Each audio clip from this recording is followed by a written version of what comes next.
வறுமை கோட்டிற்கு கீழ் உள்ள ஏழைகளுக்கு 2000 ரூபாய் வழங்கும் தமிழக அரசின் திட்டத்தில் பல்வேறு விதிமீறல்கள் இருப்பதாகவும் அதை தடுக்க நடவடிக்கை எடுக்க வேண்டும் எனவும் திமுக சார்பில் தேர்தல் ஆணையத்திற்கு கடிதம் எழுதப்பட்டுள்ளது.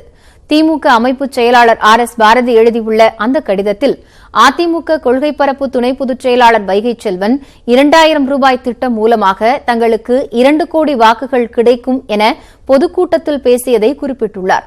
இதன் மூலம் தேர்தலுக்காகவே 2000 ரூபாய் வழங்கப்படுகிறது என்பது உறுதியாகியுள்ளதாக அவர் தெரிவித்துள்ளார்.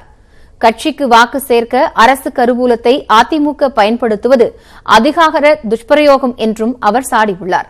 இதனால் இந்த திட்டத்தில் உள்ள சட்டவிரோத செயல்களை பரிசோதித்து நடவடிக்கை எடுக்க வேண்டும் என தேர்தல் ஆணையத்தை வலியுறுத்தியுள்ள அவர் வறுமை கோட்டிற்கு கீழ் உள்ளவர்களின் பெயர்களை அரசு வலைதளத்தில் வெளியிட்டு வெளிப்படைத்தன்மையுடன் கடைபிடிக்கலாம் என்றும் கூறியுள்ளார். இதனிடையே சிறப்பு நிதியாக 2000 ரூபாய் வழங்கும் தமிழக அரசின் திட்டத்தை நிறுத்தி வைக்க உத்தரவிடக் கோரிய மனுவை சென்னை உயர்நீதிமன்ற மதுரை கிளை தள்ளுபடி செய்தது. மதுரையைச் சேர்ந்த தினேஷ் பாபு என்பவர் இந்த மனுவை தாக்கல் செய்தார்.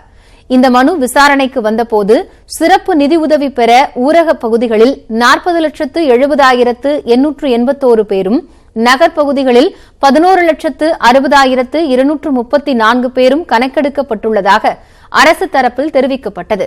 மேலும் இதேபோன்ற மனுவை உயர்நீதிமன்றம் ரத்து செய்ததற்கான நகலும் சமர்ப்பிக்கப்பட்டது.